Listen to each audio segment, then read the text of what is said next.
Hello everyone, today's March 6th, 2024, and today I will be covering a little bit of the history of the Cnj and Easton.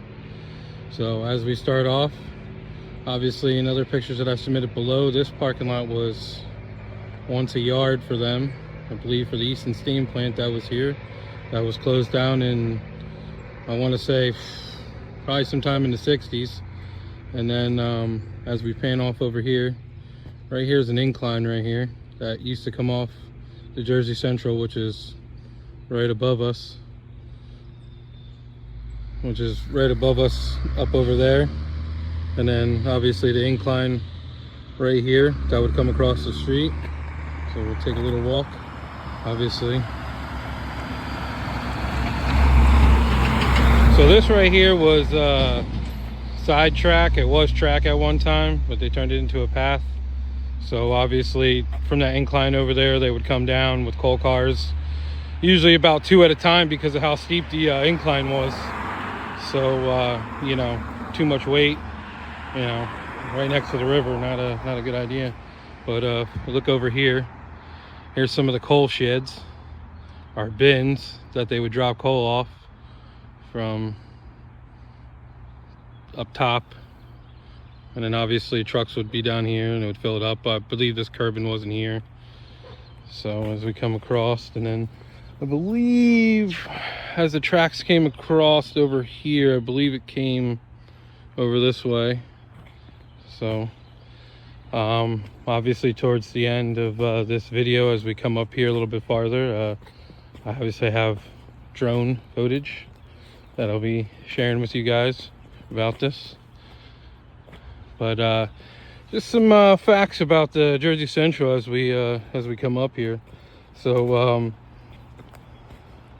apparently the earliest railroad ancestry of the Cnj was the Elizabethtown and Somerville Railroad, incorporated in 1851 and opened from Elizabethport to Elizabeth, New Jersey in 1836. Horses gave way to steam in 1859, and the railroad was extended west, reaching Somerville. And at the beginning of 1842, the Somerville and Easton Railroad was incorporated in 1847 and began building westward.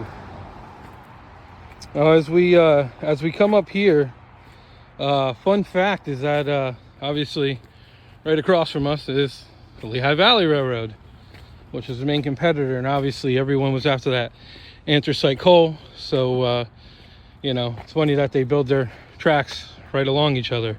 And now today, obviously Norfolk Southern owns those tracks from Conrail, and now it's a mix of Lehigh Valley trackage and Jersey trackage.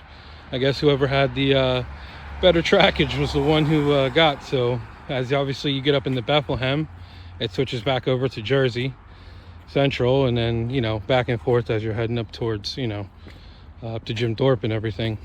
Now as for CNJ lines in Pennsylvania were built by the Lehigh Coal Navigation Company as the Lehigh and Susquehanna Railroad.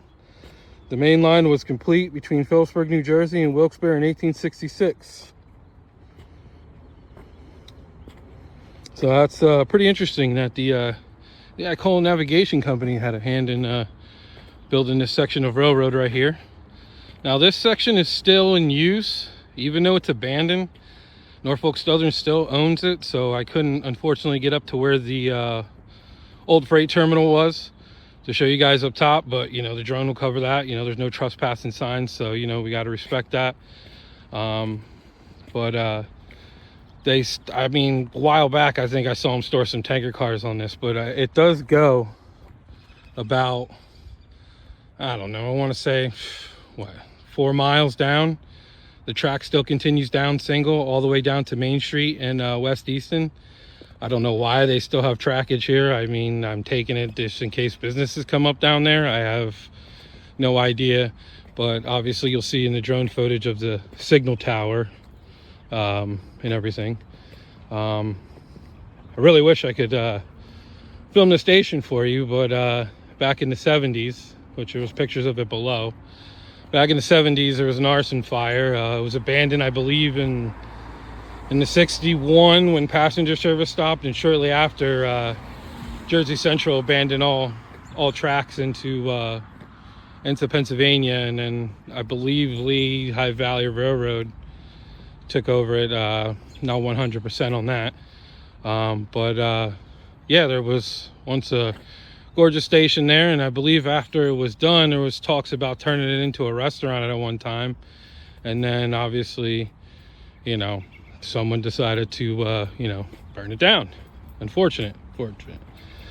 Shortly after, there was once a freight terminal that sat up here on that plot of land that you're going to see that we can't get onto, but that was part of Jersey Central that had dual tracks going in.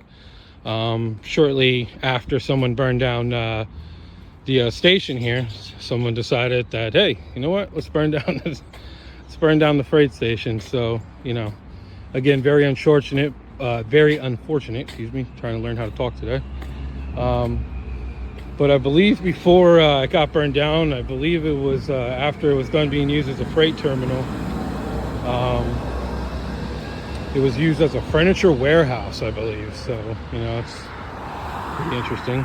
But as we come up here, the station would have sat about right up there. Would have came across over here, and then obviously you can see, sorry, let this focus, those girders right there actually stuck all the way up, and it actually overhung that part and everything. So it's pretty interesting. But yeah, that's just a quick tour of Easton and Cnj part in Easton. I believe in the next upcoming videos, I'm going to try to focus on the Eastern Northern Railroad and the bridges across that. So I'm hoping to get some good drone footage of that, and then follow that probably all the way up to, you know, Hackett's Park / area where the Carlstein Arch Trail starts, which is also a part of the Eastern Northern. But yeah, so it's about all I got for today. Hope you all enjoy. Thank you.